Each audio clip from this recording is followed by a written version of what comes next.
Hello friends, नमस्कार। पिछले session में हम लोगों ने फाइनली जो द नियो क्लासिकल एज हैं उसको कंप्लीट कर लिया था। उसके तीनों फेजेस हमने अच्छे से डिस्कस कर लिए थे। सबसे पहले हमने रिस्टोरेशन एज पढ़ा, जिसे अपन एज ऑफ ड्राइडन के नाम से भी जानते हैं। फिर हमने ऑगस्टन एज पढ़ा, जिसे हम एज ऑफ पोप के नाम से भी जानते हैं। फिर हमने एज ऑफ सेंसिबिलिटी, जिसे हम एज ऑफ जॉनसन नाम से जानते हैं। तीनों फेजेस अच्छी तरह से हमने डिस्कस कर लिए थे, सारे राइटर्स। साथ में मैंने एक एडिशनल सेशन भी लिया था, कुछ एग्जाम ओरिएंटेड पॉइंट से रिलेटेड। ओके, अब हम इस सेशन में एक स्टेप आगे बढ़ रहे हैं, द रोमांटिक एज की ओर, या अन्य शब्दों में कहें जो आपका मूवमेंट है रोमांटिसिज्म, वो भी इसी में कवर होगा। ठीक है, तो आप जानते हैं कि रोमांटिक एज की जो बिगिनिंग है वो कुछ लोग 1785 से मानते हैं। इसका मुख्य रीजन ये है दोस्तों कि 1784 में जॉनसन की डेथ हो गई थी, जिसे अपन एज ऑफ सेंसिबिलिटी को एज ऑफ डॉक्टर जॉनसन मानते हैं। उनकी डेथ 1784 में हो गई थी, तो 1785 से रोमांटिक एज की बिगिनिंग मान ली जाती है। 1786 में बर्न्स ने भी कुछ ऐसी रचनाएं लिखी जो रोमांटिक एरा की बिगिनिंग मानी जाती है। कुछ लोग इसे जोड़ के देखते हैं कि रोमांटिसिज्म की जो बिगिनिंग है वो 1789 में हुई थी।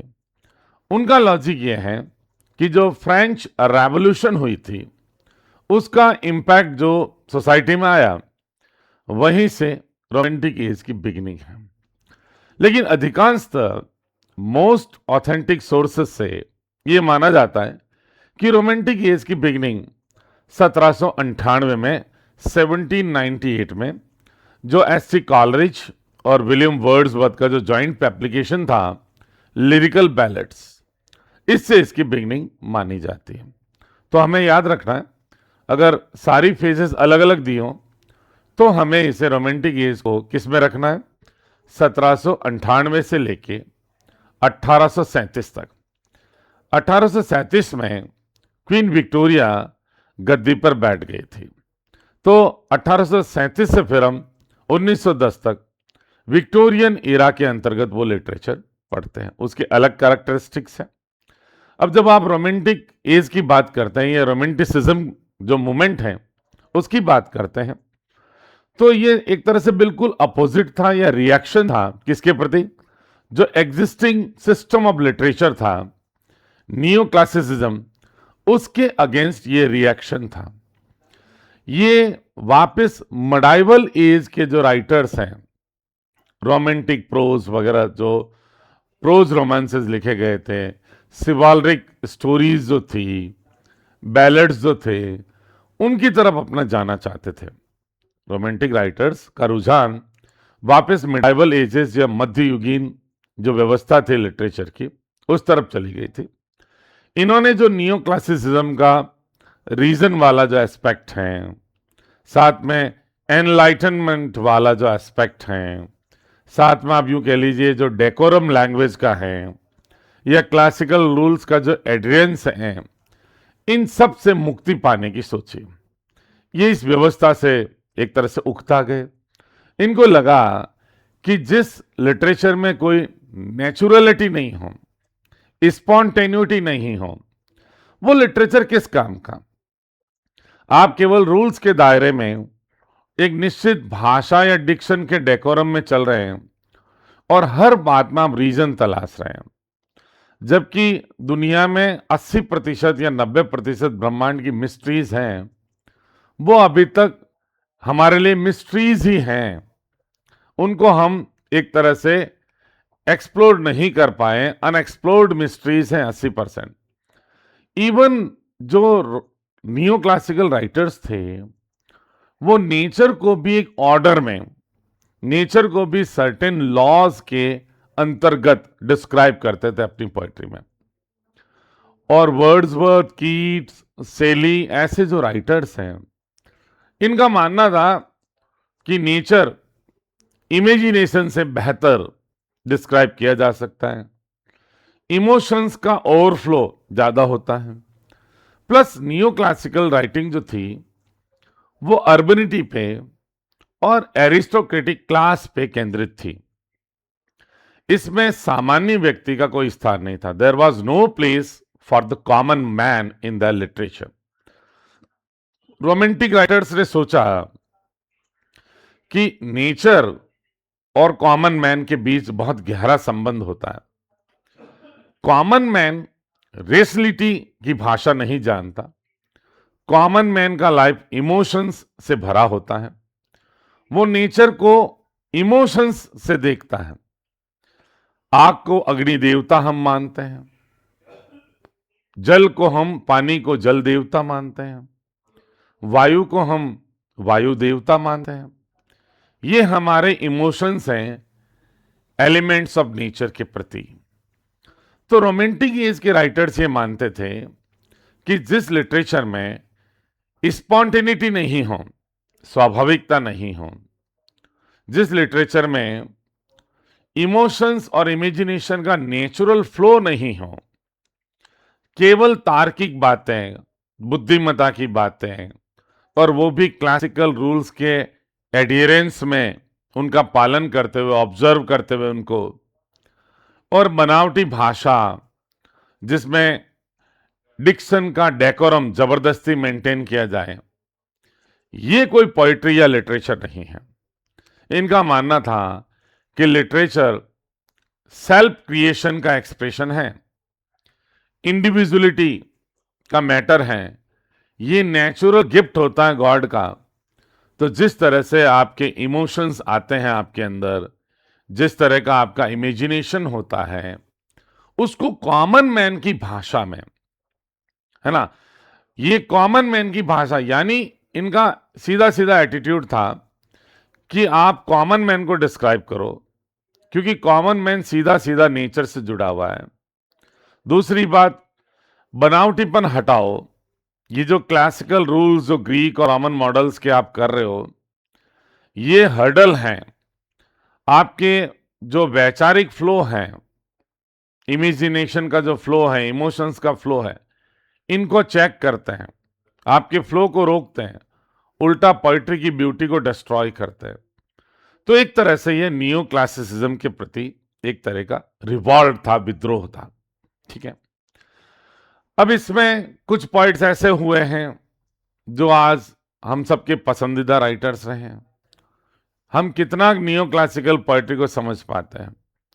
तो कॉमन मैन की रीच से दूर था लिटरेचर। कॉमन मैन केंद्र बिंदु था ही नहीं। नियो क्लासिसिज्म में केवल अर्बिनिटी थी, वल्गैरिटी थी, सेक्सुअल बातें थी, एरिस्टोक्रेटिक फैमिलीज की बातें थी, ट्रिवियल जो मुद्दे हैं उनको भी ग्रैंड मैनर में आपने देखा मॉक एपिक्स में डिस्क्राइब किए गए। सटायर का बहुत बोलबाला था। अब रोमांटिसिज्म में आपको लिरिकल पोएट्री का, ओल्ड का, एलेजी का, सोनेट्स का, ये सारा बैलेड्स का, नॉवेल्स का, ये सारा बोलबाला दिखेगा। इस एज में ड्रामा एक तरह से बहुत कम डेवलप हुआ। बहुत कम ड्रामेटिस्ट रोमांटिक पोइट में, रोमांटिक एज में हुए हैं। ज्यादातर आप पाओगे या तो पोइट्स हैं या नोवेलिस्ट्स हैं इस एज, या ज्यादा ज्यादा विलियम हैजलिट जैसे, चार्ल्स लैम्ब जैसे एसेइस्ट इस कालखंड में आपको पढ़ने को मिलेंगे। ओके, तो बात करेंगे इन डिटेल में हम रोमांटिसिज्म की। पहले एक बात आप अपने दिमाग में सेट कीजिए कि जो शब्द रोमांटिक हैं उसको अक्सर हम लोग मिस इंटरप्रिटेट करते हैं। जैसे ही हम रोमांटिक शब्द पढ़ते हैं तो हमें प्रेम की कहानियां सामने आती है। ऐसा लगता है कि लव इसका एक सेंट्रल टॉपिक होगा या कंटेंट होगा। ये बिल्कुल गलत बात है। रोमांटिसिज्म की हजारों परिभाषाएं दी गई हैं। 1100 से ज्यादा डेफिनेशंस अलग अलग राइटर ने रोमांटिसिज्म की दी हैं। यह टर्म रोमांटिक को डिफाइन करने की कोशिश की है। रोमांटिसिज्म का सीधा सीधा मतलब है excess of emotions and imagination. हमारे जो हॉलीवुड बॉलीवुड के लोग हैं, इन्होंने रोमांटिक टर्म का यूज केवल प्रेम कहानियों के लिए किया है। प्रेम कहानियां रोमांटिक का एक पार्ट जरूर है, लेकिन रोमांटिक का मतलब केवल प्रेम कहानियां नहीं है। इसमें मुख्य दो चीजें हैं, इमोशंस एंड इमेजिनेशन। ये बात हमें सीखनी है। इसका केवल प्रेम से लेना देना नहीं है, इसमें हॉरर भी है। जो गॉथिक एलिमेंट्स नोवेल के आप देखते हैं या पोइट्री के, जैसे कुबला खान है ना, ये सुपर नेचुरल एलिमेंट्स वाली पोइम है एस.टी. कॉलरिज की। इसमें भी आप लोग गॉथिक एलिमेंट्स देखते हैं। तो गॉथिक एलिमेंट्स में तो हॉरर है, नेचर की डिस्ट्रॉइंग फोर्सेस डिस्क्राइब की जाती हैं, डार्क ग्लूमी एस्पेक्ट आपके सामने आते हैं, आप हॉरर वाली फीलिंग में चले जाते हैं। ये भी रोमांटिसिज्म का ही एक पार्ट है। लेकिन हम रोमांटिसिज्म या टर्म रोमांटिक पढ़ते ही हम उछल पड़ते हैं कि हो प्रेम कहानी आएगी, मजा आएगा। ऐसा कुछ भी नहीं है। प्रेम कहानी हो सकती है, लेकिन वो लड़का लड़की वाला प्रेम नहीं, नेचर के प्रति भी प्रेम हो सकता है। तो प्रेम बहुत बड़ा शब्द है। प्रेम गली अति सांकड़ी, जामे दो न समाए, जब हरि था तो मैं नहीं, अब मैं हूं तो हरि ना आए। प्रेम में मिलन बहुत दुर्लभ चीज है। तो आप देखते हैं कि जो रोमांटिक टर्म जो है वो इतना संकीर्ण नहीं है कि इसमें प्यार मोहब्बत की ही बातें हों। हर एक आइडिया जो आपके इमोशंस से जुड़ सकता है, हर एक आइडिया जो मनुष्य के इमेजिनेशन में हो सकता है, उसको रोमांटिक में डाला जा सकता है। तो केवल प्रेम तक इसे सीमित ना रखें, बहुत गहरा टर्म है। चलिए रोमांटिसिज्म को समझने की कोशिश करते हैं। देखिए साहब, जैसा कि मैंने आपको बताया कि द रोमांटिक एज 1785 या 89 से भी बिगिनिंग, फ्रेंच रेवोल्यूशन के कारण, 85-84 में डॉक्टर जॉनसन की डेथ होने के कारण, और 98 लिरिकल बैलेट्स के पब्लिकेशन के कारण, तीनों डेट्स प्रचलित हैं। सबसे ज्यादा ऑथेंटिक ये रहती हैं। और 1837 जो क्वीन विक्टोरिया का एरा, एज शुरू हो जाती है, तब से फिर हम विक्टोरियन एज पढ़ते हैं। रोमांटिक एज का एंड मान लिया जाता है रानी विक्टोरिया के गद्दी पे बैठने से। ओके, फिर 1910 तक विक्टोरियन एज ही रहती है, फिर मॉडर्न एज आ जाती है, फिर पोस्ट मॉडर्न एज आ जाती है। Okay, romanticism refers to the artistic, कला वाला, पेंटिंग वगैरह सब चीजें, literary, musical and intellectual movement, music भी है उसमें, इंटेलेक्चुअल बातें सारी उस मूवमेंट का नाम है, विच ओरिजिनेटेड इन यूरोप, जो यूरोप में ओरिजिनेट हुआ था, उदय हुआ था लेट 18th सेंचुरी में। And Europe late 18th century में ये उदय हुआ था इसका। इट वॉज रूटेड इन, इसकी जो जड़ें थी वो जर्मनी में थी। जर्मनी का एक देखो, ये स्टर्म एंड ड्रैंग मूवमेंट, ये सबसे इंपॉर्टेंट याद रखने वाली पहली बात है। स्टर्म एंड ड्रैंग मूवमेंट जो है ये अराउंड 1760 से लेकर 1780s के दौर में चला था। स्टर्म एंड ड्रैंग का मतलब है स्टॉर्म एंड स्ट्रेस इंग्लिश में। ये जर्मन लिटरेरी मूवमेंट था। पहले ये समझना है कि ये कोई आर्टिस्टिक मूवमेंट नहीं था, केवल लिटरेचर से रिलेटेड था।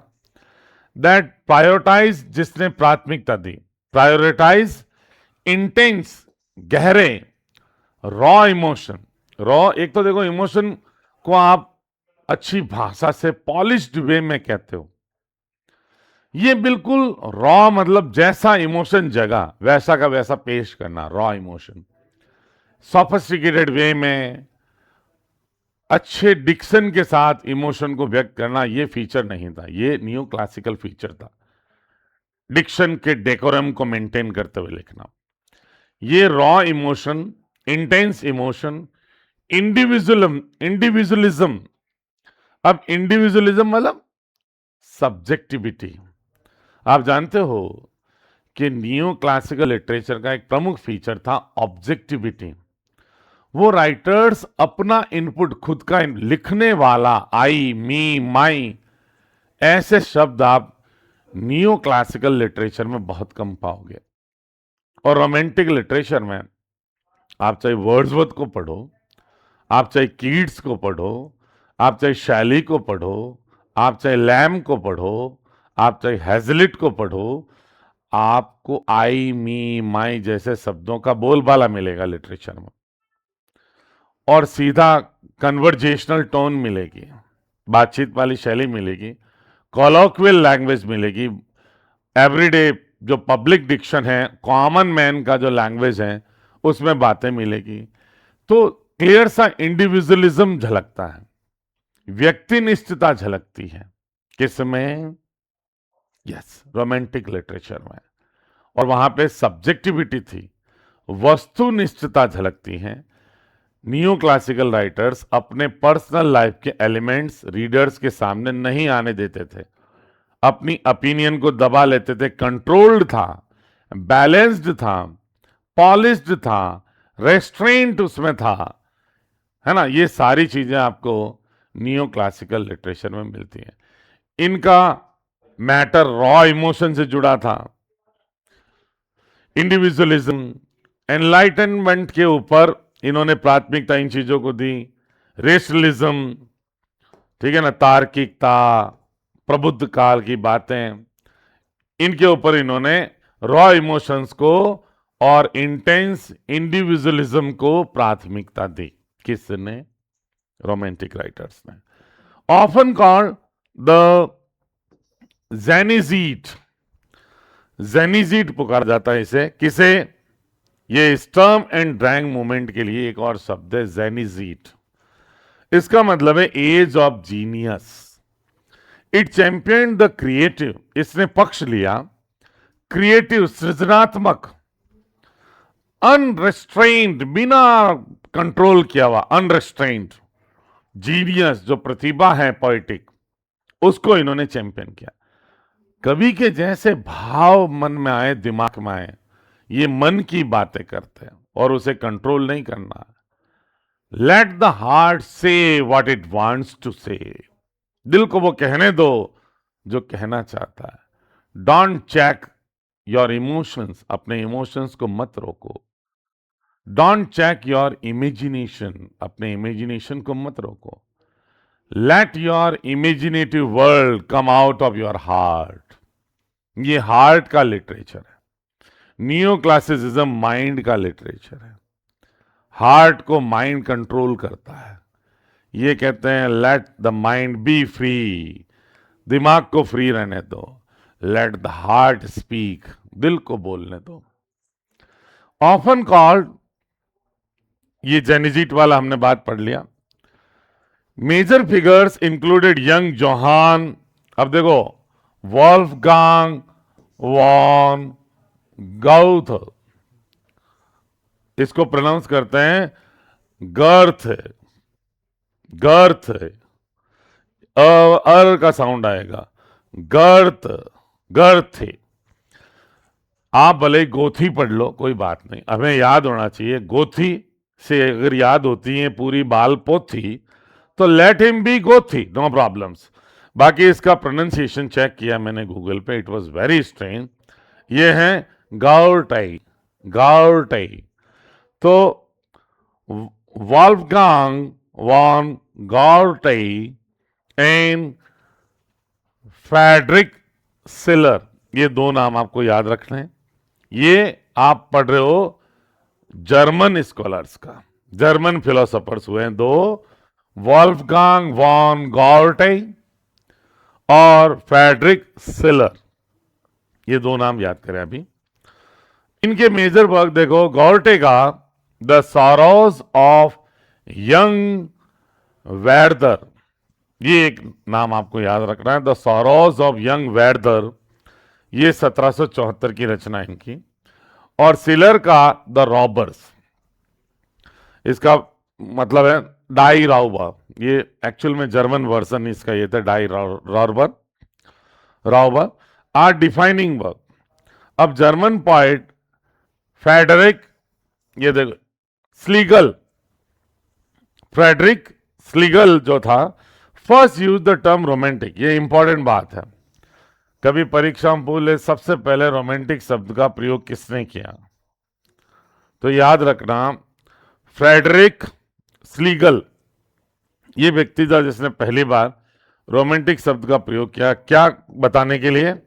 टू डिस्क्राइब लिटरेचर, लिटरेचर को डिस्क्राइब करने के लिए पहली बार रोमांटिक शब्द का प्रयोग फ्रेडरिक स्लीगल ने किया। ये जर्मन था, ठीक है, जर्मन पॉइंट था। ही डिफाइंड इट, उन्होंने इसे परिभाषित किया है लिटरेचर, ऐसा लिटरेचर डिपिक्टिंग जो दर्शाता हो इमोशनल मैटर, भावनात्मक विषय वस्तु, इन एन इमेजिनेटिव फॉर्म, एक काल्पनिक स्वरूप में। तो ये जो फ्रेडरिक स्लीगल हैं, इसका नाम आप याद रखना। सबसे पहले रोमांटिक शब्द का प्रयोग इसने किया था। कैसे? लिटरेचर को डिस्क्राइब करने के लिए जो लिटरेचर इमोशनल मैटर को दर्शाता है या डिपिक्ट करता है इन एन इमेजिनेटिव फॉर्म, काल्पनिक रूप में। ठीक है, बात आ गई इमोशंस एंड इमेजिनेशन, ये दो शब्द तो एनी टाइम याद रहने चाहिए रोमांटिसिज्म से जुड़े। ओके, अब पीक पीरियड इसका था अप्रोक्सीमेटली 1800 से लेके 1850 तक। वही बात आ जाती है, लगभग 1850 तक भी रोमांटिसिज्म का पीक माना जाता है, ऑल दो 1837 से हम विक्टोरियन एज शुरू कर देते हैं। कोर डेफिनेशन है literature depicting emotional matter in an imaginative form, ये उन्हीं की है, फ्रेडरिक स्लीगल की। फ्रेडरिक स्लीगल ने यही परिभाषा दी। फ्रेंच रेवोल्यूशन का इंपैक्ट था, इसीलिए हम लोग कई बार जो रोमांटिक एज है उसकी बिगनिंग 1789 से कर देते हैं। प्रॉक्सिमेट फैक्टर इसका मुख्य था, अर्ली रोमांटिक्स वर कल्चरल रेवोल्यूशनरीज थे। जो शुरू के आप रोमांटिक राइटर्स पढ़ते हो वो रेवोल्यूशनरीज हैं, क्रांतिकारी लोग हैं, सिंपैथेटिक थे, सहानुभूति रखते थे to its ideal liberty, fraternity, स्वतंत्रता, भ्रातृत्व और इक्वलिटी में ये लोग यकीन रखते थे। तो कहने का मतलब फ्रेंच रेवोल्यूशन के ये तीन ही मूल मंत्र थे, लिबर्टी, फ्रैटर्निटी एंड इक्वलिटी। ठीक है ना? तो अर्ली जो रोमांटिक राइटर्स थे उनका लिटरेचर भी यही थीम बेस्ड होता था, इसीलिए हम मानते हैं कि ये जो रोमांटिक पॉइट्स जो थे वो फ्रेंच रेवोल्यूशन का उन पे इम्पैक्ट था, और इसीलिए मानते हैं कि इनके लिटरेचर में भी पॉलिटिकल एस्पेक्ट्स हैं। इसीलिए अपन ये नहीं कह सकते कि रोमांटिक राइटिंग पॉलिटिकल एस्पेक्ट से फ्री थी, ऐसा कभी नहीं कह सकते। जड़े ही पॉलिटिक्स में है, फ्रेंच रेवोल्यूशन में है। ओके, याद रखना। उसके बाद देखिए कुछ बातें आपको हमेशा याद रखनी है। उसमें पहली बात है कि the renaissance movement in English literature was rooted in Italy. आप जानते हो इटली में शुरू हुआ था रेनेसांस, और न्यू क्लासिकल मूवमेंट शुरू हुआ था फ्रांस में, और अब ये रोमांटिक मूवमेंट है ये शुरू हो रहा है जर्मनी में। तीनों बातें आपको याद रखनी, इनकी जड़ें जर्मनी में हैं। किसकी? रोमांटिक मूवमेंट की। The philosophers and writers of Germany and France shaped the ideals, उन्होंने उन आदर्शों को रूप दिया, एंड कैरेक्टरिस्टिक्स, विशेषताओं को, of the romantic movement. German influence क्या था? देखो, जर्मन इन्फ्लुएंस में फिलोसफर्स थे कांट, हीगल और सेलिंग। ये तीन नाम बहुत इंपॉर्टेंट है, कांट, हीगल और शेलिंग। राइटर सिलर थे और स्लीगल थे। इनका कॉन्सेप्ट क्या डेवलप हुआ? इन्होंने इंडिविजुअलिज्म पे जोर दिया, स्पिरिचुअलिज्म पे, आध्यात्मवाद पे, और ऑर्गेनिज्म में नेचर को एक प्राणी के रूप में देखा। नेचर को नॉन लिविंग नहीं माना, एक जीव के रूप में देखा। नेचर भी एक तरह का ऑर्गेनिज्म है। ये इनके मुख्य एस्पेक्ट है, किनके? सिलर के और स्लीगल के। फ्रेंच इन्फ्लुएंस देखो, जीन जैकस रूसो का है सबसे ज्यादा। रूसो की एक लाइन बड़ी फेमस है, go back to nature. Rousseau मानते हैं कि हमारी सारी पीड़ा, ह्यूमन बीइंग्स की सफरिंग का मुख्य कारण है उसका सोशलाइजेशन हो जाना, सामाजिकरण हो जाना। मनुष्य जब नंगी भूंगी अवस्था में घूमता था तो वो उसकी श्रेष्ठ अवस्था थी। ईश्वर ने उसे ऐसा ही बनाया था। ईश्वर ने मैन को नेचर में रहने के लिए बनाया, न कि शहरों में रहने के लिए, सोसाइटी में रहने के लिए। सोसाइटी आदमी का स्वतंत्र जीवन छीन लेती है। समाज मनुष्य को जंजीरों में बांध देता है। मनुष्य अपने मस्तिष्क का संप्रभु है। ऐसी फीलिंग्स जीन जैकस रूसो की थी, जो बहुत बड़े फ्रेंच फिलोसोफर्स हुए। जो लोग पॉलिटिकल साइंस पढ़ते हैं वो रूसो से बच ही नहीं सकते। ये तो पूरा आपका एनालाइज करना पड़ता है रूसो को। इनकी मुख्य लाइन थी, go back to nature, nature as nursing mother of humanity. मानवता की पालनकर्ता मां के रूप में नेचर को माना जाए। और noble savage the innate goodness of humanity corrupted by society. आ गई बात, जो नोबल सेवेज लाइफ थी, जंगली जीवन जिसमें मनुष्य पत्ते के वस्त्र पहन के घूमता था, नंगा भूंगा घूमता था, पकाना नहीं आता था, केवल नेचुरल चीजें खाता था, ये आंतरिक अच्छाई थी ह्यूमैनिटी की। ये करप्ट हो गई सोसाइटी से। और रूसो मानता था मैन इज बॉर्न फ्री। ये किसी भी तरह की दास्ता है, चाहे वो सरकार के प्रति स्लेव हैं। भाई मनुष्य आज भी दुनिया भर की स्लेवरी में जीता है। आप ये नहीं कह सकते मैन इज एब्सोल्युटली फ्री। हमारा फ्रीडम हर जगह रेस्ट्रेन किया जाता है, कर्टेल किया जाता है, उसमें कटौती की जाती है, रोक टोक की जाती है, ठीक है ना। Nobody is absolutely free. Rousseau का कॉन्सेप्ट फ्री था कि नेचुरल एनवायरनमेंट में रहने वाला मैन था, वो फ्री था। Born man is born free, ये रूसो का मुख्य कॉन्सेप्ट था। अब देखो वोल्टेयर का भी है। वोल्टेयर की एक कॉन्सेप्ट बड़ी इंपॉर्टेंट है। वोल्टेयर भी फ्रेंच फिलोसोफर है। पैंथीइज्म। पैंथीइज्म क्या है? God inseparable from nature. God को मतलब जर्रे जर्रे में झांकी रे भगवान की, किसी ज्ञान वाली आंख ने पहचान की, जर्रे जर्रे में झांकी रे भगवान की। भगवान को एक अलग एंटिटी, गॉड को एक अलग एंटिटी के रूप में न देखें। इनकी मान्यता थी हर नेचुरल एलिमेंट में गॉड है। गॉड इज ऑमनी प्रेजेंट, सर्वत्र व्याप्त है, किसी चीज से सेपरेट नहीं है। And God has no shape, ईश्वर का कोई रूप नहीं है। God is shapeless. आप अलग अलग जो मूर्ति पूजा में ईश्वर को हम स्वरूप देते हैं वो पैंथीइज्म के बिल्कुल अगेंस्ट है। ईश्वर निराकार है, ईश्वर सर्वत्र विद्यमान है, ये पैंथीइज्म की वाली फीलिंग है। और आपको ये वर्ड्सवर्थ में आराम से दिखता है। वर्ड्सवर्थ की पैंथिस्टिक पोइट्री आपको नजर आती है। Lines composed a few miles about Tintern Abbey, उसमें आपको पैंथीइज्म की बहुत बढ़िया वाली झलक मिलती है। ओके, तो ये बेसिकली पैंथीइज्म वाला जो सिद्धांत था वो वोल्टेयर का था।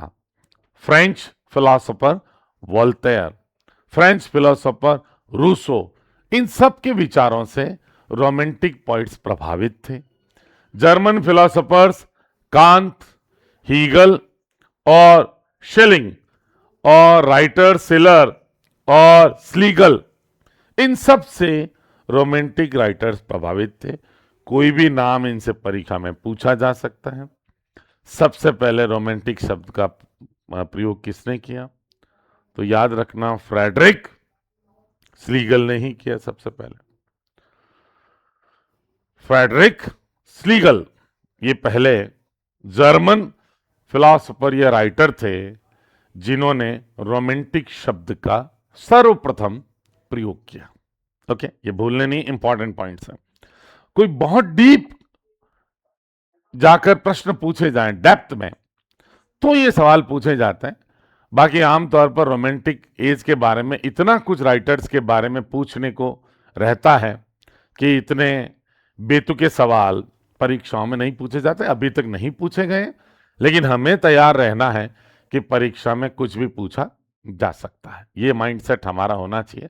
हमें कोशिश करनी है मैक्सिमम कंटेंट तैयार करने की, हर एज के बारे में, हर मोमेंट के बारे में। ओके गाइस, आगे बढ़ते हैं।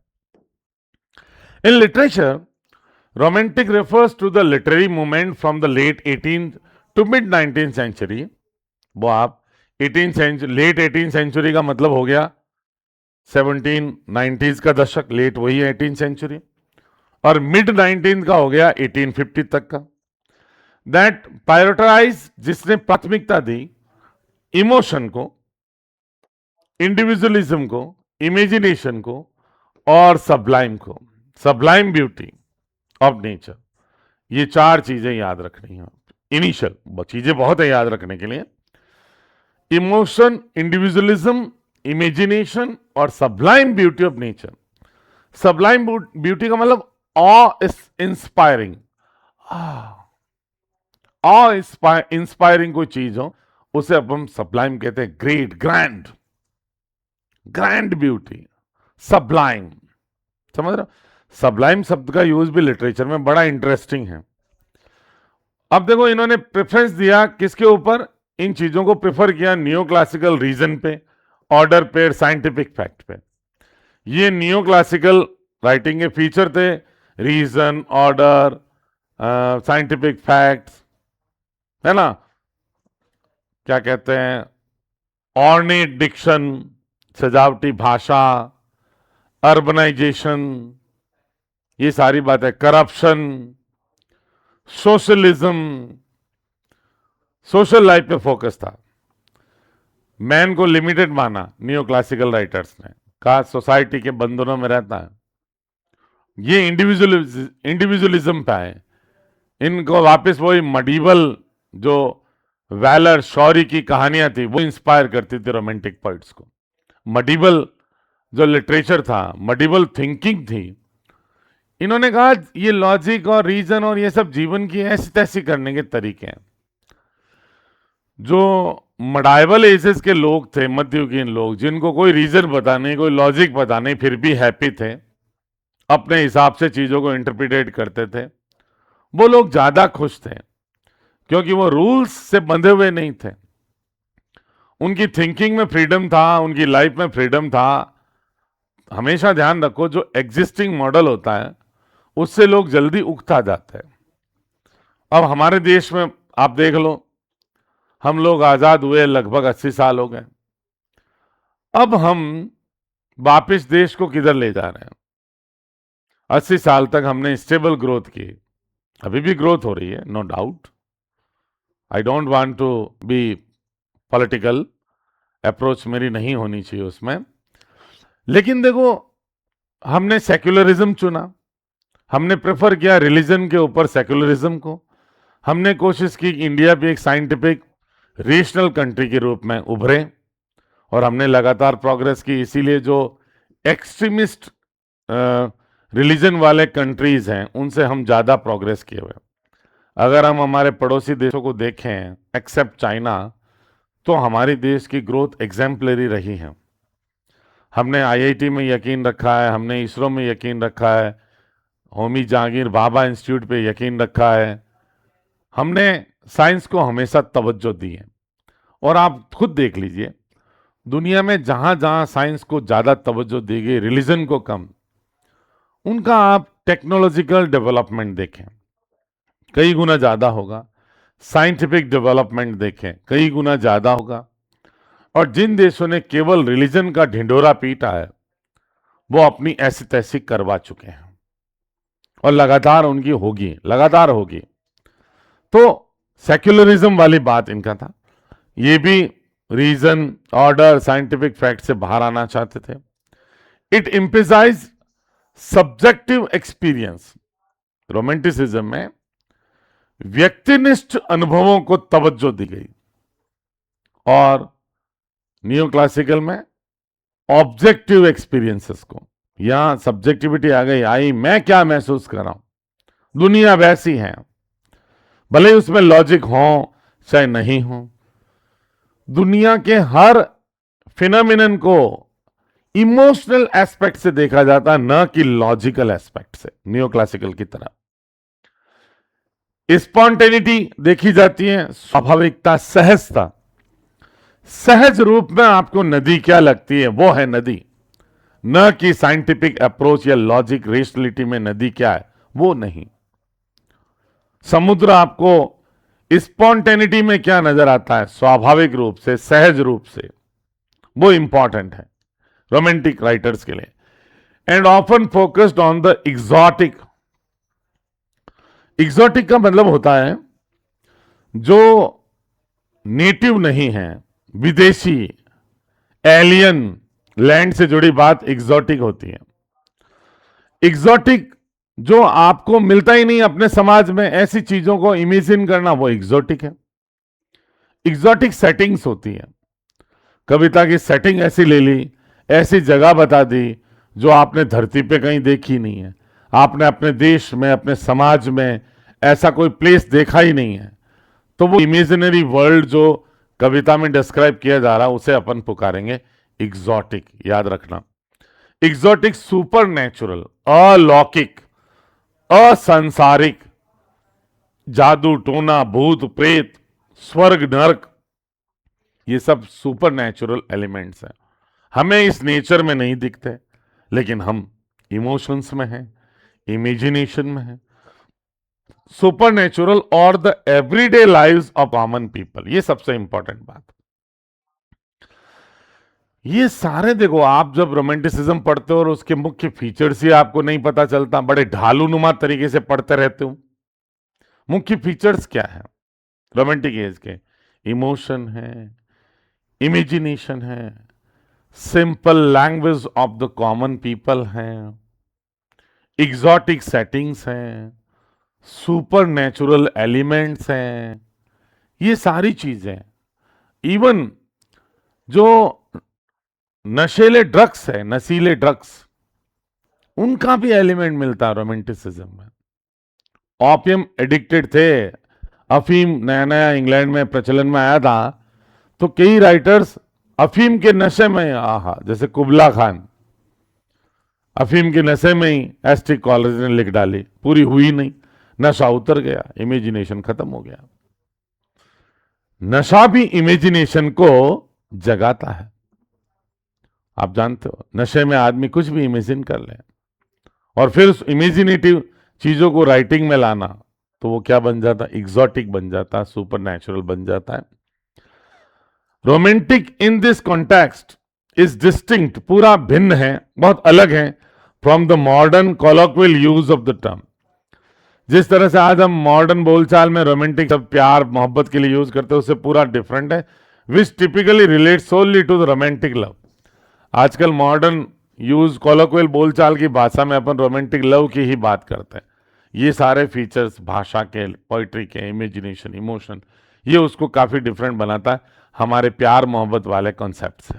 Okay, romanticism also known as the romantic movement और romantic era was an artistic and intellectual movement था that originated in Europe। और यूरोप में भी कौन से कंट्री में? सबसे पहले बोलना मत, जर्मनी में, बाद में फ्रांस में, बाद में इंग्लैंड में।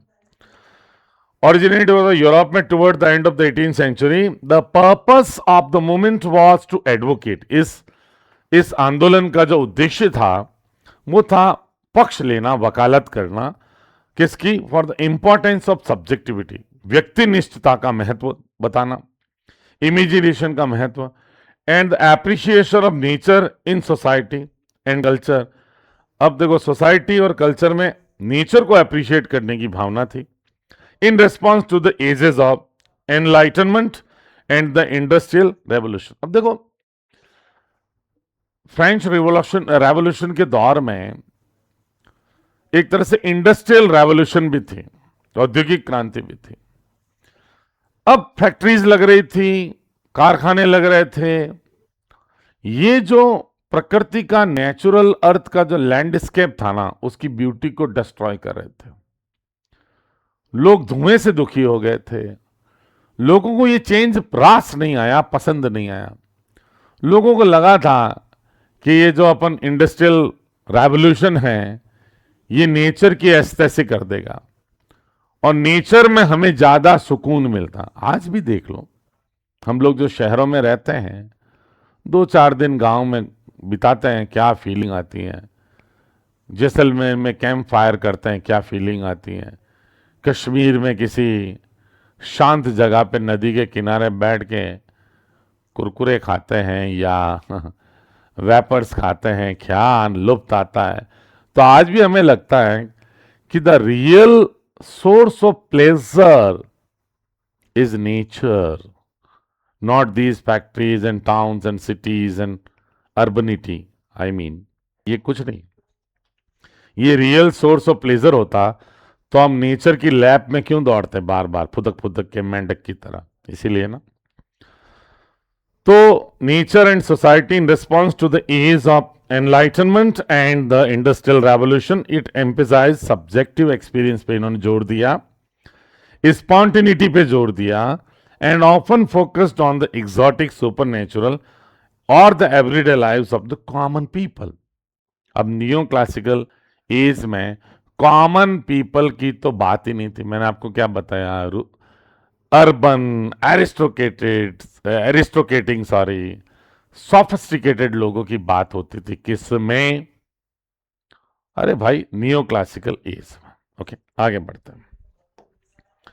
द रोमेंटिसिस्ट मूवमेंट, या रोमांटिक मूवमेंट भी कह सकता हूं, हैड ए पर्टिकुलर फॉन्डनेस, ये एक निश्चित चाहत रखता था, विशेष किस्म की चाहत, फॉन्डनेस रखता था फॉर द मिडिल एजेस। ये बात याद रखना, ये मिडिल एजेस वाले लाइफ से इंस्पायर्ड थे, जो रेनेसांस से पहले का काल, 1066 से आप 1450 तक का दौर मान लीजिए, ठीक है। विच टू दैम रिप्रेजेंटेड, जो कि मिडिल एजेस उनको रिप्रेजेंट करता था, एन एरा, युग ऑफ सिवॉलरी, वीरता का एरा मानते थे मिडिल एजेस को, हीरोइज्म, एग्जाम्पलरी, जो शौर्य कहानियों वाला एरा मानते थे, और मोर ऑर्गेनिक रिलेशनशिप थी उनकी between humans and their environment. मैंने आपको क्या बताया। अब भाई, जो लोग रूसो जैसे स्कॉलर से या फिलोसोफर से प्रभावित होंगे, उनका नेचर की अंडरस्टैंडिंग डिफरेंट होगी, गहन अंतरंगता होगी मनुष्य और नेचर के बीच। समझ रहे हो बात को? ये मेडाइवल एजेस में मानते थे कि मनुष्य का प्रकृति से जो संबंध है वो बड़ा मधुर है, बहुत ही शानदार वाला है, और मनुष्य नेचर में खुश है। ये सारा जो डेवलपमेंट है ये ढकोसला है, ये कि उल्टा मनुष्य के लिए सफरिंग का कारण है, ऐसा मानते हैं जो नेचुरलिस्ट हैं या जो रोमांटिक पोइट्स हैं या राइटर्स हैं, फिलोसोफर्स हैं, ऐसा ही सोचते हैं। इनको मेडाइवल एजेस से प्यार था, ये भूलना मत। उन मेडाइवल एजेस की जो सिवॉलरी थी, हीरोइज्म था, और जो ऑर्गेनिक रिलेशनशिप था between human beings and nature, उसको ये अप्रिशिएट करते थे। कौन? Romantic writers. This idealisation contrasted sharply, ये जो आदर्श है ये बड़ा विपरीत था, शार्पली कॉन्ट्रास्ट में था with the values of their contemporary industrial society से। अब औद्योगिक समाज तो मानता है कि मनुष्य सर्वोपरि, मनुष्य डेवलप करता चीजें, which they considered alienating for its economic materialism and environmental degradation. वे मानते थे कि ये एलियनेटिंग है, इकोनॉमिक मटेरियलिज्म और एनवायरमेंटल डिग्रेडेशन, मतलब इससे पर्यावरण की ऐसी होती है। कौन मानते थे? रोमांटिक विजन वाले लोग। Romanticism was characterized by its emphasis.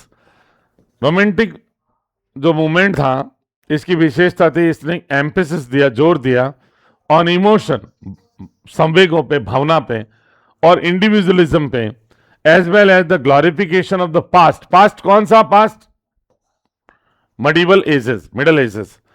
और नेचर पे इन्होंने क्या दिया? नेचर को ग्लोरीफाई किया, मेडिवल एजेस को ग्लोरीफाई किया, preferring the medieval over the classical के ऊपर इन्होंने मेडिवल को प्रेफर किया।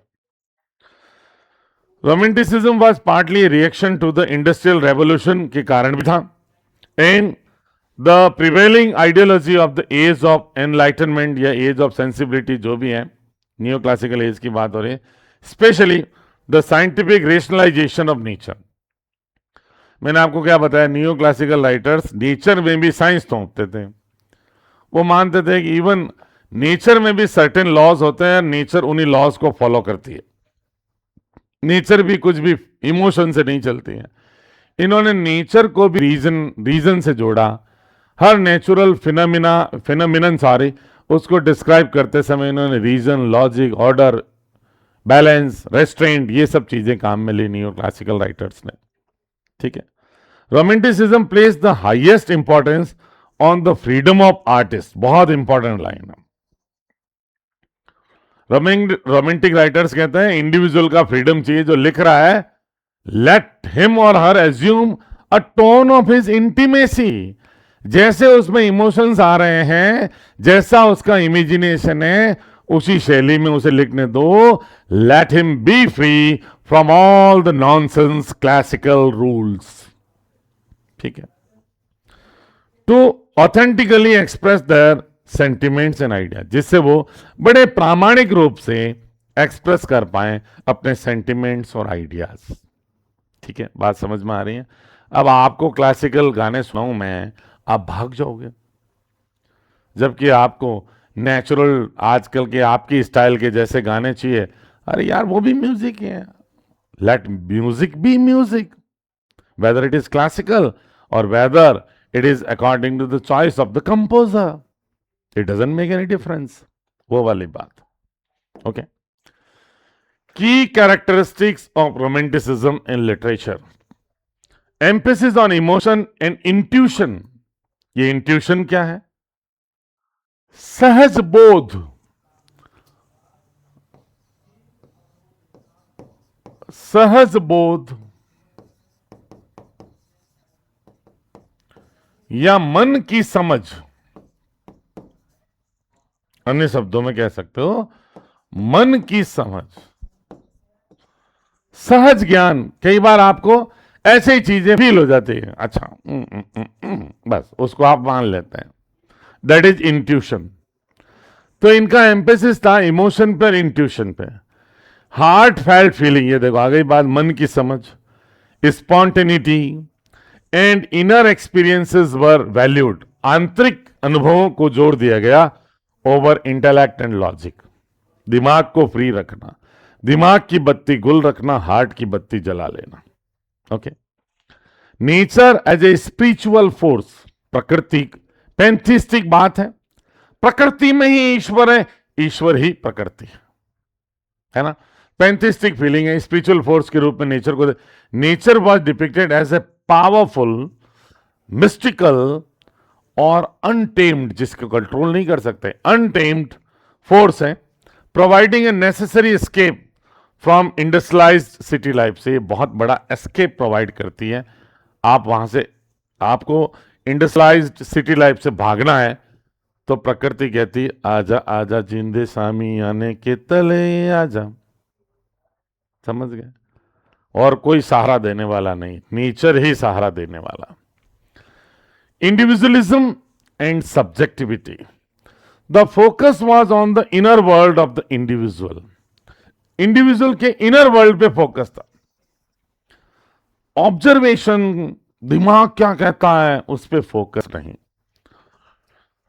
द आई, मैं क्या कहता हूं, ऑटोबायोग्राफिकल स्टाइल थी एंड पर्सनल विजनरी एक्सपीरियंसेस थे।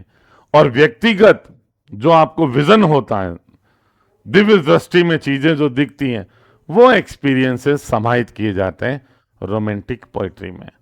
और आई मी माई से बचा नहीं जाता है, यानी पूरा सब्जेक्टिविटी होती है लिटरेचर में।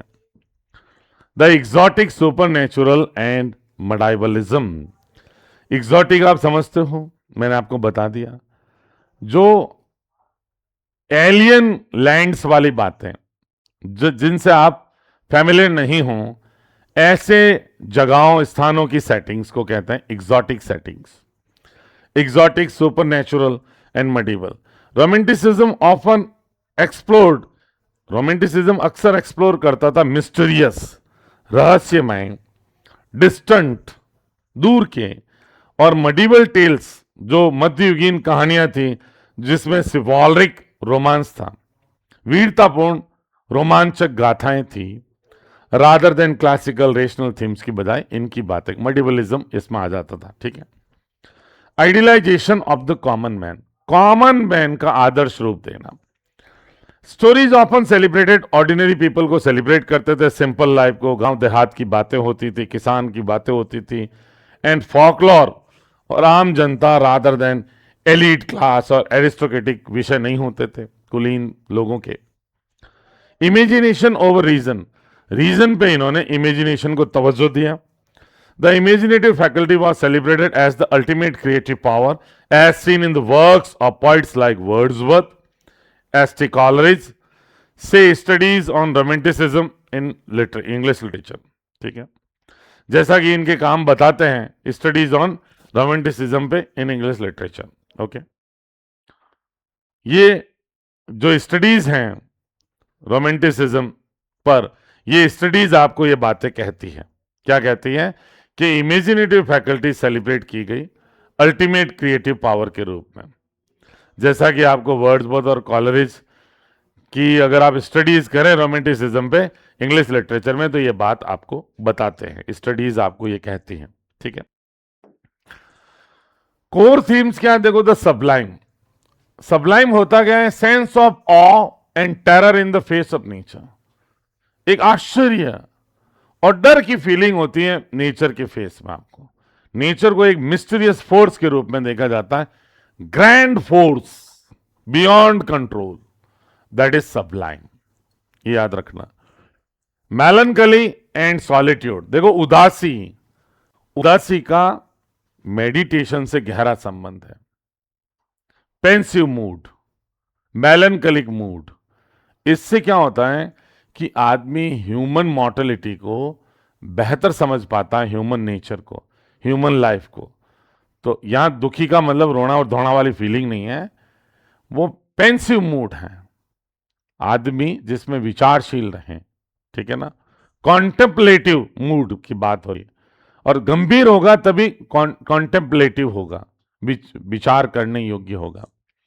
अ लॉन्गिंग फॉर सॉलिट्यूड, देखो एकांत की इच्छा as a means for self discovery के, मनुष्य जब आपको समझ ले मैं हूं क्या, इसकी डिस्कवरी सॉलिट्यूड में होगी, एकांत में होगी, एंड आर्टिस्टिक एक्सप्रेशन। ठीक है ना, तो मेलनकली और सॉलिट्यूड को ये लोग प्रेफर करते थे। रेबेलियन अगेंस्ट नॉर्म्स, नियमों के विरुद्ध इनका विद्रोह था। Challenging establish social and political structures, इनको इन्होंने चैलेंज किया। ऑफर link to the French revolution की यही फीलिंग थी। ठीक है, इसीलिए हम रोमांटिक एज को फ्रेंच रेवोल्यूशन से भी जोड़ के देखते हैं कि भाई फ्रेंच रेवोल्यूशनरीज थे, क्रांतिकारी, उनके विचारों से ये राइटर्स प्रभावित थे। Okay, romantics like the German painter Caspar David Friedrich believed that an artist's emotion should dictate, एक आर्टिस्ट के इमोशन है वो डिक्टेट करने चाहिए, उनको बताने चाहिए their formal approach. Friedrich went as far as declaring that, Friedrich ने इतना आगे बढ़ गया डिक्लेयर करने के लिए that artist feeling is his law. एक आर्टिस्ट की फीलिंग क्या है, वही उसका नियम है, कोई अन्य नियम क्लासिकल के नहीं है। फीलिंग सर्वोपरि है, जो फीलिंग उसमें जगी है और जैसा उस फीलिंग को वो एक्सप्रेस करना चाह रहा है इन हिज और her own banner, that is law, बाकी कोई लॉ नहीं। The romantic poet William Wordsworth, thinking about similar lines, wrote that poetry should begin with the spontaneous overflow of powerful feelings recollected in tranquility. ठीक है, ये Wordsworth की बहुत famous line है। Wordsworth के लिए पोएट्री क्या है?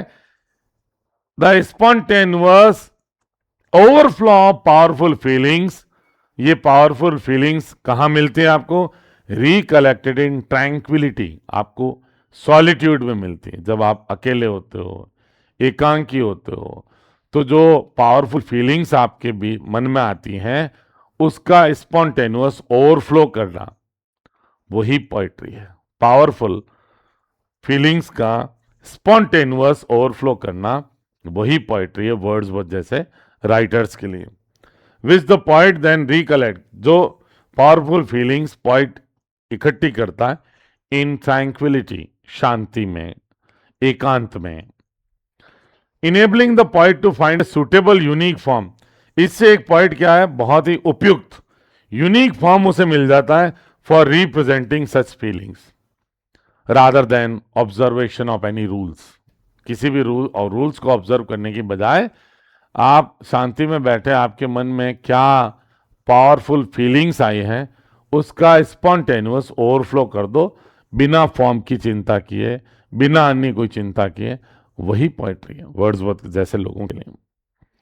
Romanticism tended to regard satire, अब रोमांटिक राइटर्स हैं वो मानते थे कि सटायर जो प्रचलित था नियो क्लासिकल एज में, स्पेशली आखिर के दौर में, एज समथिंग अनवर्दी, ये अनवर्दी है ऑफ सीरियस अटेंशन, मतलब इसको गंभीर ध्यान देने लायक नहीं है satire.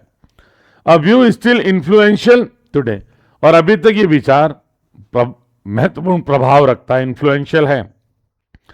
The romantic movement in literature was preceded by the enlightenment, जो पीरियड था उससे वो प्रिसीड करता था रोमांटिक को, और सक्सीडेड बाय रियलिज्म, जो विक्टोरियन एरा। अब आगे बढ़ोगे तो धीरे धीरे मॉडर्न एज की तरफ आप रियलिज्म की तरफ चले जाओगे। तो रोमांटिसिज्म के बाद आया रियलिज्म, और रोमांटिक एज से पहले हाथ था द एज ऑफ एनलाइटनमेंट, वही नियो क्लासिकल एज। ठीक है।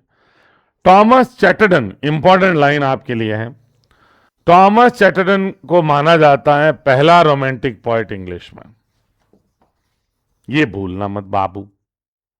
टॉमस चैटरटन, इनको पहला इंग्लिश रोमांटिक पोएट, इंग्लैंड का रोमांटिक पोएट माना जाता है। चलें आगे। अब comparison between neo classicism and romanticism, वैसे मैंने इतना बता दिया है कि कंपैरिजन हो ही गया है, पर फिर भी आप नोट कर लेना ये बातें। ये neo classical age late 17 to 18 century तक का था। 1798 में एस्थेसी हो चुकी थी। ये लेट 18 यानी 1798 से मिड 19 सेंचुरी तक था, 1850 तक। फोकस इनका था रीजन, लॉजिक, ऑर्डर पे, और इनका फोकस था इमोशन, इमेजिनेशन और इंडिविजुअलिज्म पे। ये नेचर को देखते थे कंट्रोल, रेशनल, ऑर्डरली, व्यवस्थित, नियंत्रित, तार्किक तरीके से नेचर को ये लोग डिस्क्राइब करते थे। इनका नेचर वाइल्ड है, कोई नियम नहीं, पावरफुल हैं और इंस्पायरिंग है, सोर्स ऑफ इंस्पिरेशन के लिए नेचर है। ये ह्यूमन को मानते थे नियो क्लासिसिज्म वाले इम्परफेक्ट है, ह्यूमंस अपूर्ण है, डिसिप्लिन चाहिए, रूल चाहिए। ये कहते हैं ह्यूमंस नेचुरली गुड हैं, क्योंकि रूसो ने कहा था man is born free, nature में जब तक है वो गुड हैं, एंड गाइडेड बाय इमोशंस, और उसके इमोशंस उसे गाइड कर देते हैं। आदमी को कोई रूल समझाने की जरूरत नहीं है, अंतर आत्मा खुद ही रूल बता देती है। ये रोमांटिसिज्म की मान्यता थी। रोल ऑफ इमोशन, इनमें इमोशंस बहुत लिमिटेड थे, रीजन सुपीरियर है, सुपीरियर टू इमोशन, रीजन को प्रधानता है। इधर इमोशन सेंट्रल है, इमोशंस को हाईली वैल्यू किया जाता है। इधर स्टाइल फॉर्मल है, स्ट्रक्चर्ड है, और एडियरेंस है टू रूल्स, चिपके रहते हैं, रूल्स का पालन है। फॉर्मल स्टाइल है, वेल स्ट्रक्चर्ड है ना, हेरोइक स्टेंजा वगैरह सब, ये हेरोइक कपलेट सॉरी, और ये फ्री फ्लोइंग है, कोई कपलेट फापलेट नहीं, कपलेट सब फूट जाते हैं इधर। फ्री फ्लोइंग है, एक्सप्रेसिव है, एक्सप्रेशंस को प्रधानता दी जाती है, और रिजिड कम है, इतनी कठोर सख्त स्ट्रक्चर में नहीं चलती है। यानी ये फ्री फ्लोइंग है पोइट्री, म्यूजिकल है, रिदमिकल है, जैसा रिदम मन की बीट आई वो बता दिया। थीम्स इनकी मॉर्टलिटी है, सोशल ऑर्डर है, रेसलिटी इनकी थीम है। इनकी थीम लव है, नेचर है, फ्रीडम है, इंडिविजुअलिज्म है, हालांकि मॉर्टलिटी इधर भी खूब है। ग्रेवयार्ड स्कूल ऑफ पोएट्री है वो मॉर्टेलिटी पे ही है, डेथ और मॉर्टेलिटी के टॉपिक्स ही हैं इधर भी। इन्फ्लुएंस ये क्लासिकल ग्रीक और रोमन वर्क से इंस्पायर्ड थे, और ये इंडस्ट्रियलाइजेशन के खिलाफ एक तरह का रिएक्शन था, और नियो क्लासिसिज्म के खिलाफ रिएक्शन था, और ये इंस्पायर्ड थे मिडल एजेस से, मेडिवलिज्म से, ये याद रखना। इनकी लैंग्वेज बड़ी पॉलिश्ड है, रिफाइंड है, बहुत परिशुद्ध किस्म की है, इंटेलेक्चुअल है, और इनकी लैंग्वेज सिंपल है, नेचुरल है, इमोशनल है, और कॉमन मैन की है, सिंपल डिक्शन है।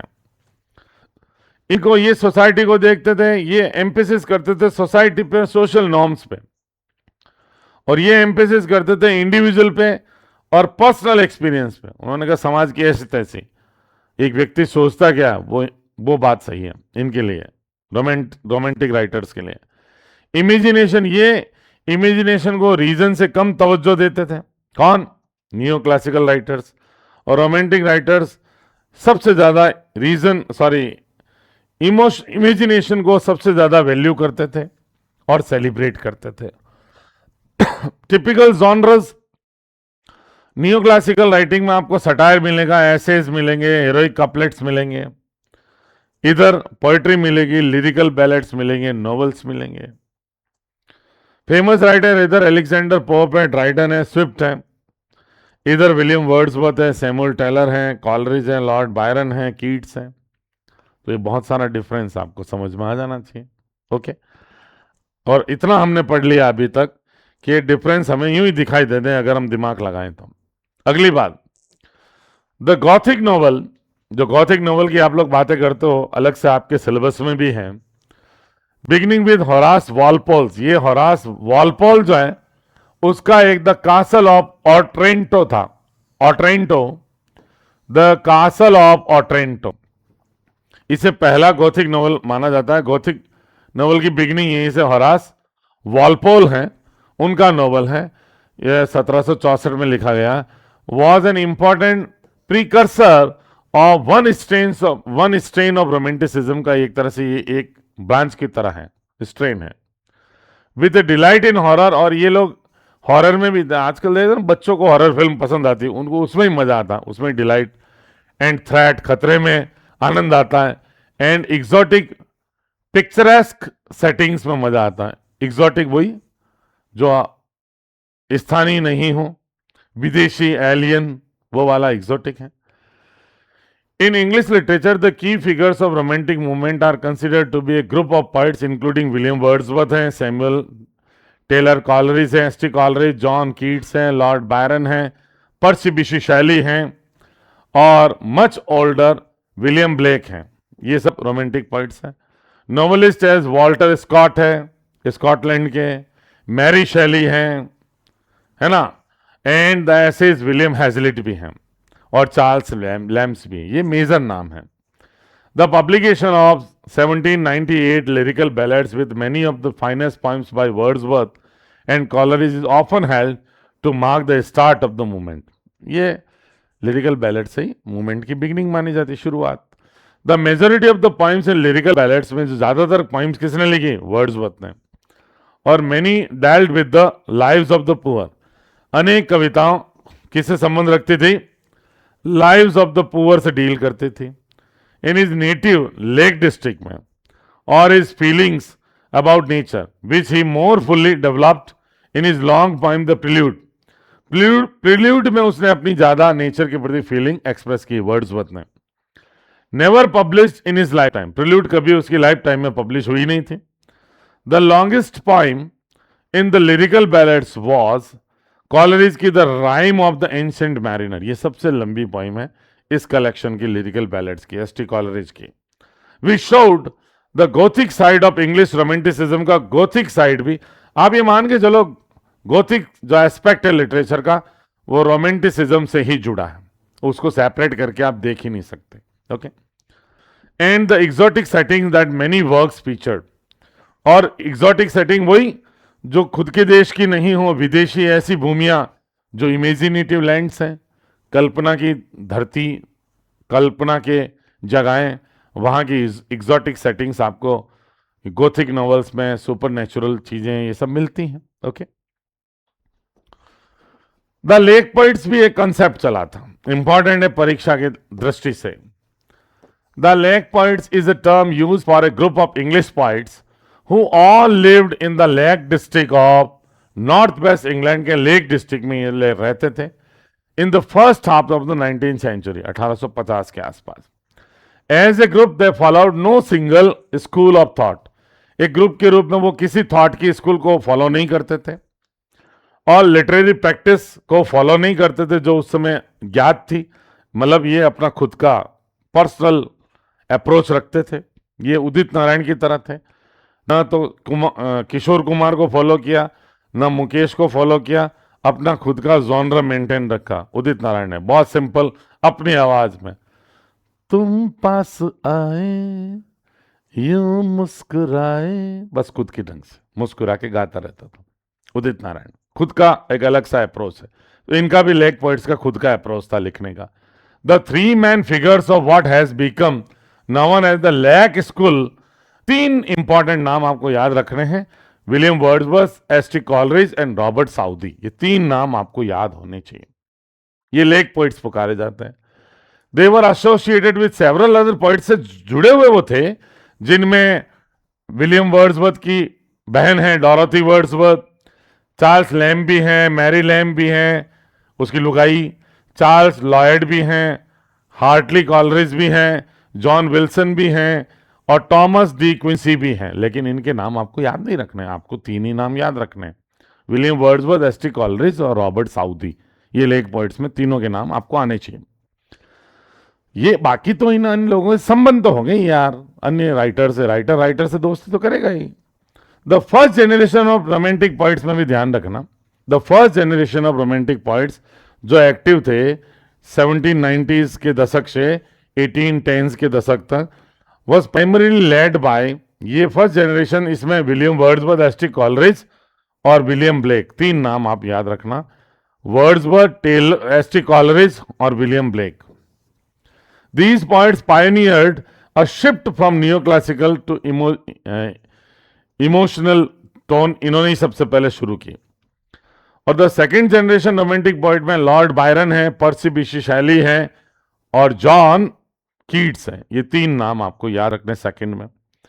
ये फ्लॉरिश हुए थे 1820s के दौर में, bridging a more radical, passionate and imaginative focus इनका ज्यादा था to poetry compare to their predecessors से ज्यादा इनका अप्रोच, ज्यादा रोमांटिक अप्रोच इनका था। Characterized by youthful idealism and political rebellion इनके मन में था। They often explored exotic themes, individual sensibility पे ध्यान देते थे और इंटेंस इमोशनल डेप्थ रखते थे। ये लेट जनरेशन वाले, ये सेकेंड जनरेशन वाले, बायरन, शैली और कीट्स। और जो फर्स्ट जनरेशन है वर्ड्सवर्थ, कॉलरिज एंड ब्लेक। ठीक है, ये याद रखना आपको, ये तीन तीन नाम फर्स्ट और सेकंड जनरेशन के बारे में और लेक पोइट्स के बारे में, ये बातें इंपॉर्टेंट फैक्ट्स हैं, आपको याद रखने हैं दोस्तों। ओके, अब देखो the Cockney school of poetry भी इनको एक डेरोगेटरी टर्म से पुकारा गया था, निंदनीय टर्म से। एक न्यूज़पेपर था ब्लैकवुड्स मैगजीन, उसमें इन कवियों की निंदा आलोचना की गई थी।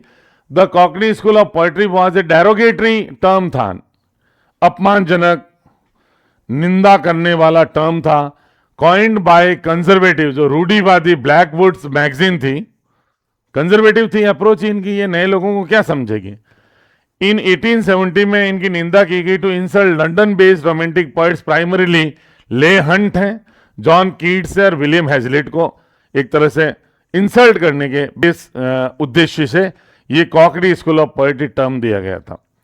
It targeted their urban middle class background, शहरी मध्यम वर्ग के जो बैकग्राउंड था उनका, उसको टारगेट किया गया था। एंड रेडिकल पॉलिटिक्स, और जो परिवर्तनकारी राजनीतिक फीलिंग इनकी थी, रिजेक्टिंग देयर कन्वर्जेशनल स्टाइल को ये बेचारे रिजेक्ट कर देते थे। And preference for sensuous imagery को ये प्राथमिकता देते थे, क्लासिकल और एरिस्टोक्रेटिक नॉर्म्स के ऊपर अपने सेंसुअस इमेजरी को प्रेफर करते थे। इसके लिए इनकी आलोचना के लिए the Cockney school of poetry term इस पेपर में ब्लैकवुड्स मैगजीन में प्रकाशित किया गया। ये आपको भूलना नहीं है, बहुत इंपॉर्टेंट है। और ये डेरोगेटरी टर्म है, एक तरह से आलोचना या अपमानजनक शब्द काम में लिया था कॉकनी स्कूल ऑफ पोइट्री। इनके लिए, कीट्स के लिए, हेजलिट के लिए और ले हंट के लिए विशेष याद रखना है बात। द बायरनिक हीरो, अब लॉर्ड बायरन ने हीरो डेवलप किया। देखो, the idea is based on the personality of George Gordon Lord Byron. Lord Byron इस शॉर्ट में हम जानते हैं, who was a stormy sensitive fiercely proud man था। ये जो बायरनिक हीरो का कॉन्सेप्ट है, बायरन ने अपने नॉवेल्स में वगैरह पोइट्री में एक ऐसा कैरेक्टर निकाला है जिसे हम जानते हैं कि वो बहुत ही स्टॉर्मी, तूफानी, आज कुछ तूफानी करते हैं, सेंसिटिव, बहुत संवेदनशील, और फियर्सली प्राउड मैन है जो अपने आस पड़ोस को कुछ गिनता ही नहीं, ये क्या सारे तुच्छ है ना। The Byronic hero is a mysterious somewhat exotic creature है, मतलब कोई अलग ही धरती से आया प्राणी है। हुज पैशनेट इंटेंसिटी, जिसकी passionate intensity cuts him off, उसे अलग कर देती है from others. They suffer from profound yearnings है, उनके मन में गहरी चाहत है, that are beyond the comprehension of lesser persons, जो सामान्य लोगों की समझ से ही बाहर है। ऐसी उनकी पैशनेट फीलिंग्स है, ऐसी उनकी पैशनेट लॉन्गिंग्स है। बायरनिक हीरो जो लॉर्ड बायरन ने डिपिक्ट किए हैं अपने नॉवेल्स में, अपनी पोइम्स में, ठीक है। अवेयर ऑफ दैट सुपीरियरिटी, अपनी सुपीरियरिटी के प्रति वो अवेयर है, उनको पता है हम सुपीरियर हैं कॉमन मैन से। These Byronic heroes are frequently aloof, ये प्राय अलग थलग ही रहते हैं सामान्य सोसाइटी के लोगों से। समटाइम्स सलन, और कई बार नाराज, चिड़चिड़े, क्रोधित रहते हैं। सलन है, ये सूलन नहीं है। दे शो डिस्डेन, वे घृणा व्यक्त दिखाते हैं for petty regulations of the society, छोटे मोटे कानून कायदे समाज के हैं उनके प्रति उनके मन में घृणा होती है, इस तरह की। दे आर समटाइम्स इम्प्रिजन्ड, उनको कई बार बंदी भी बना लिया जाता है। एंड बिकम वॉलेंटरी एक्साइल्स, और कई बार वो खुद ही क्या है, देश छोड़ के चले जाते हैं। Living examples of the restless spirit of the Romantics, ये एक तरह से जीवंत उदाहरण थे जो बेचैन भावना थी रोमांटिक लोगों की, वो बताने वाले बायरनिक हीरोज। ये भी एक कॉन्सेप्ट बायरन का था। कॉकनी स्कूल ऑफ पोइट्री भी आप जान चुके हैं, first generation of romantic poet जान चुके हैं, second generation of romantic poet आप जान चुके हैं। ये छोटी छोटी बातें आप लर्न करते जाना। अब गोथिक लिटरेचर की बात करते हैं और रोमांटिसिज्म का क्या रिलेशन है उस पर आते हैं। These movements are closely intertwined movements हैं, अंदर ही गुथे मूवमेंट्स हैं from the late 18th to 19th century that reacted against Enlightenment. Rationality के खिलाफ इन्होंने रिवोल्ट किया। बाय प्रायोरिटाइजिंग, इन्होंने प्राथमिकता दी इमोशन को, इमेजिनेशन को और सबलाइम, ग्रैंड फॉर्म को। Romanticism focused on nature and individualism, कोई खास बात नहीं है। रोमांटिक ने फोकस किया नेचर पे और इंडिविजुअलिज्म पे, while the Gothic branch explored the darker, supernatural and psychologically extreme aspects of human experience के फीचरिंग ruins, खंडर दिखाते, टेरर की चीज़ें दिखाते, इंटेंस पेशन दिखाते, सुपरनेचुरल चीज़ें दिखाते, डार्कर चीज़ें दिखाते, हॉरर प्रोड्यूस करने के लिए। नेचर का दूसरा एस्पेक्ट है डिस्ट्रक्टिव एस्पेक्ट। नेचर का एक तो है क्रिएटिव एंड प्रोटेक्टिव एस्पेक्ट और दूसरा है डिस्ट्रक्टिव एस्पेक्ट। ये डिस्ट्रक्टिव एस्पेक्ट से जोड़ के देखते थे नेचर को। की कनेक्शंस एंड ओवरलैप्स, अब देखो रोमांटिसिज्म का और गोथिक लिटरेचर का क्या आपस में कनेक्शन है, कैसे ये एक दूसरे को ओवरलैप करते हैं, देखते हैं। रिजेक्शन ऑफ रेशनलिटी, ये रेशनलिटी दोनों ही कहते हैं कोई रेशनलिटी नहीं, ऐसी तैसी तेरी रेशनलिटी की। Both movements rejected the Enlightenment's focus on logic and science पे जो फोकस था एनलाइटनमेंट की एज का, उसको रिजेक्ट कर दिया। Turning instead to intuition पे चले गए, सहज बोध, आत्मबोध क्या होता है उस पर चले गए। इमोशनल डेप्थ में चले गए एंड ऑफन इरेशनल थे, अतार्किक थी ये सारी बातें। आज भी आपको भूत प्रेत की बातें अतार्किक लगती है लेकिन मजा आता है देखने में, करेंगे आप। तो ये रोमांटिसिज्म में इमेजिनेशन है, तो हॉरर भी क्या है, इमेजिनेटरी चीजें हैं, इमोशनल चीजें हैं। तो चीजें तो रोमांटिसिज्म से ही जुड़ी है ना भाई, गॉथिक की। द सबलाइम एंड टेरर दोनों में ही है। Romantics found divinity in nature, दिव्यता दिखाई दी, whereas Gothic writers explored the sublime as a source of awe-inspiring terror, sublime, grandeur. इनको awe इंस्पायरिंग टेरर नजर आया, साइकोलॉजिकल ड्रेड, मनोवैज्ञानिक डर नजर आया, ड्रेड नजर आया, ठीक है, किनको? गोथिक वालों को. The past and the nature, both celebrated a fascination with the medieval past के साथ दोनों की रुचि थी, as oppose to classical entity के खिलाफ थे, एंड वाइल्ड अनटेम नेचर में यकीन करते थे, which acted as a backdrop for intense emotion का बैकड्रॉप बनता था. जो डरावना नेचर है, अनटेम नेचर है, वाइल्ड नेचर है, वो बैकड्रॉप बन जाता था इंटेंस इमोशंस का. गॉथिक रोमांटिसिज्म, देखो कई बार अब नाम ही मर्ज हो गया, देखो Gothic romanticism. Writers often bridge the two, अक्सर दोनों को जोड़ देते हैं, combining romantic emotion with darker thematic element से जोड़ते ही नाम हो जाता है. जैसे मैरी शेरी का एक गॉथिक नॉवल याद रखना, फ्रैंकस्टीन है, फ्रैंकनस्टीन. और द पोएट्री ऑफ कॉलरिज को आप देखो, ये मैरी शेली का फ्रैंकेनस्टीन, ये बहुत इंपॉर्टेंट है. यह पोएट्री कॉलरिज की सुपरनेचुरल एलिमेंट या गॉथिक एलिमेंट पोएट्री में जोड़ देती है एस.टी. कॉलरिज. ये तो नॉवल है मैरी शेली की, शुरुआती गॉथिक नॉवेल्स में एक मानी जाती है. फ्रैंकेनस्टीन बहुत इंपॉर्टेंट है, ये याद रखना पॉइंट. तो कुल मिला के गॉथिक जो लिटरेचर है उसकी जड़ें रोमांटिसिज्म में ही है. अब देखो, gothic literature is a genre characterized by intense emotion से जुड़ा है, सस्पेंस से जुड़ा है, और डार्क ईरी एटमोस्फियर से है, डरावने ईरी एटमोस्फियर से है. की फीचर्स इंक्लूड मडीवल और डिकेइंग सेटिंग्स. इनमें देखो मडीवल मध्यकालीन या डिकेइंग नष्ट होते हुए खंडर वाले सेटिंग्स हैं, कासल्स हैं, मैंशंस घर हैं, सुपर नेचुरल इवेंट्स हैं, घोस्ट हैं, कर्स से शाप अभिशाप की बातें, हाई इमोशनल ड्रामा है, टेरर है, मैडनेस है, and themes of decay, death की थीम है, और डैमसेल्स इन डिस्ट्रेस की थीम है. ठीक है. It often explore the uncanny and the dark side of human nature.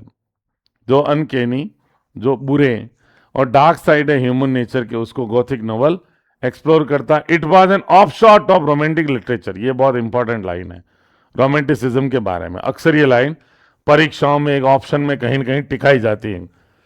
Which one of the followings is not true about Gothic literature. तो उसमें ये ध्यान रखना, ये सही बात है, ये ऑफ शॉट है, एक निकली हुई शाखा है रोमांटिसिज्म की.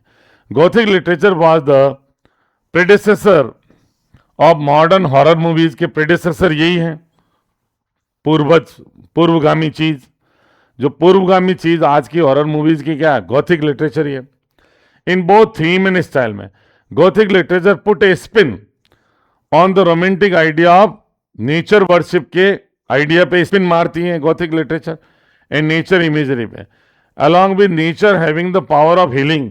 देखो नेचर, ये रोमांटिक आइडियोलॉजी है कि नेचर में पावर ऑफ हीलिंग है, और Gothic writer gave nature the power of destruction. Gothic writer से उन्होंने कहा नेचर में हीलिंग पावर तो है, डिस्ट्रक्टिव पावर भी है. Many storms arise in the novel.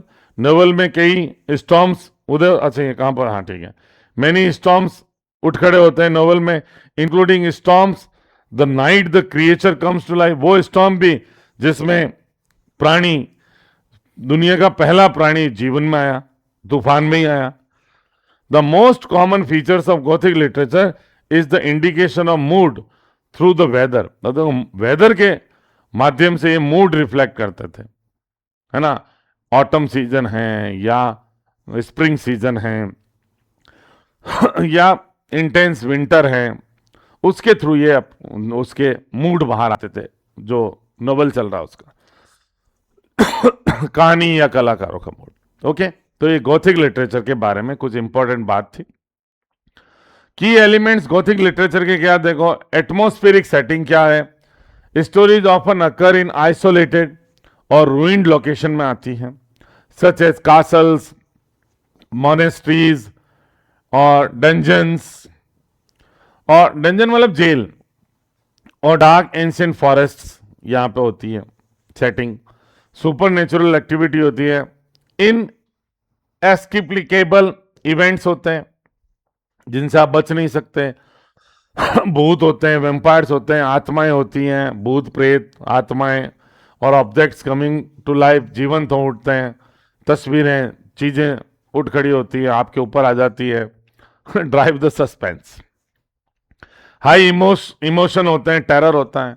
Characters often experience intense fear, sorrow, panic, madness, frequently resulting in screaming, चीखें होती हैं, फेंटिंग, बेहोश होना और फेंटिंग आउटबर्ट्स होते हैं, पागल भरे भरे बातें होती गुस्से में।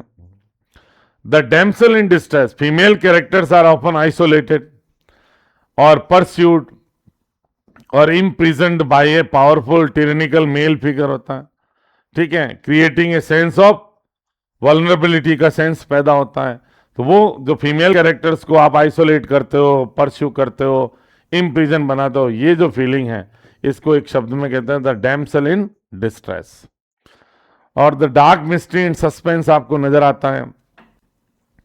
Plots revolve around secrets, hidden identities, ancestral curses, पैतृक जो पूर्वजों के शाप हैं, और the unfolding of a long hidden dark past है। द सबलाइम और ruin setting often reflects feeling of decay की फीलिंग होती है, विनाश की।